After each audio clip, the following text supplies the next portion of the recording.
Hello there, welcome to this review on the Mondo Jr, a Snapdragon travel guitar.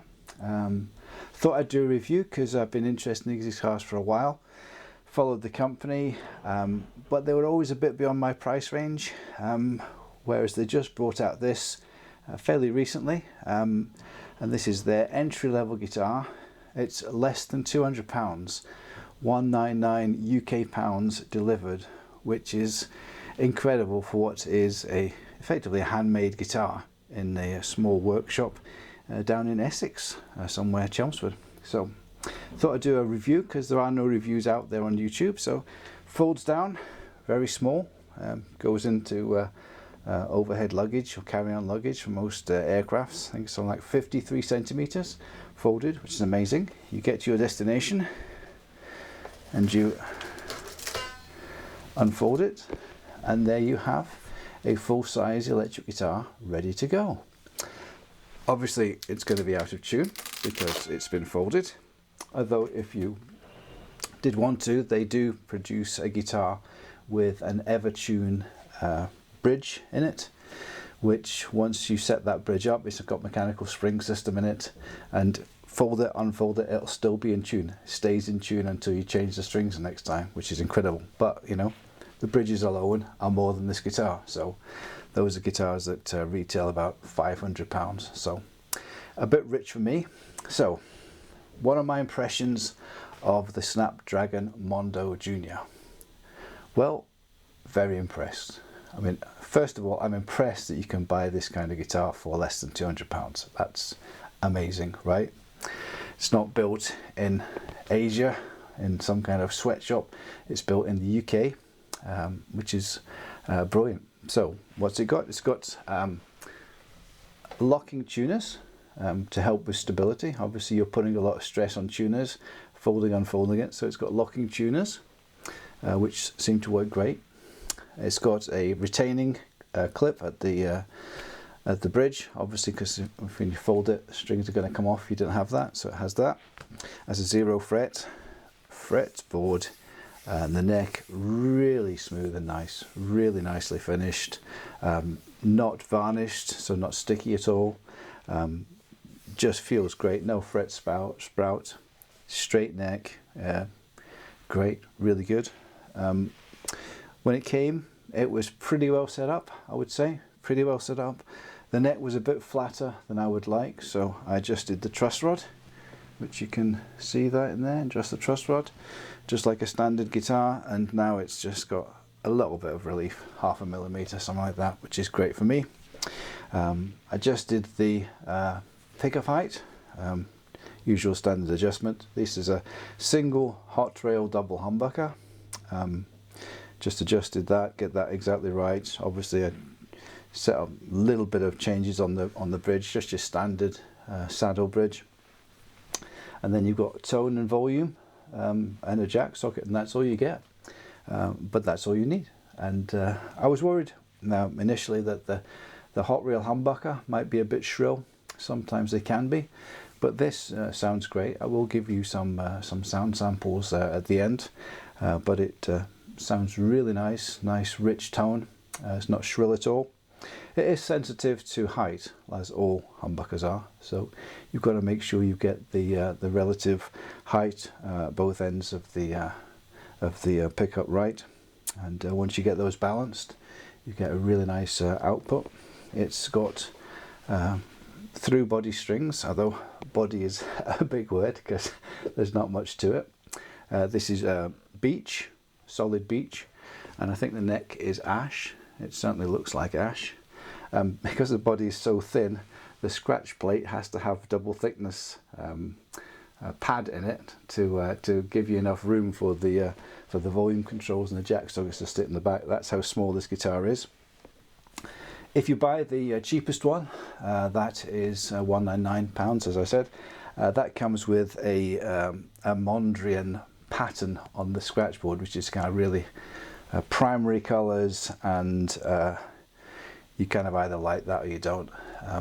I wasn't sure I could live with that, so I paid for an extra £25 to have, you can have a custom scratch plate any colour you like. I just asked for an ivory cream one, and that's what they've done. I can't work out if they've just painted the rear of the scratch plate, because the scratch plates are just clear perspex. So I think they just either spray the underside of the scratch plate, or maybe put some coloured sticky plastic on it or something, the colour you like. But looks fine, looks really nice. As I said, plays really well, stays in tune once you've tuned it up after you've unfolded it, and it's got surprising amount of sustain for a guitar with no body, effectively. The one thing you have to get used to is, if you see the string angle there, you know, if you're used to a Fender, then what happens with Fender guitars is the strings are parallel with the body. If you get something like, the first time I ever held a Gibson SG, and there the necks go the opposite way, there the necks angle back, so your strings end up being higher above the body. Well, here you've got the opposite to a Gibson, because obviously the neck has to mount on top of the body because it has to be able to swivel. So you do get this kind of, feels kind of weird sort of string angle on the body, but actually in playing, do you notice it? No. It's a 24-inch scale length, which is on the shorter edge of the standard scale length. That's the same length as a Fender Mustang and a Fender Jaguar.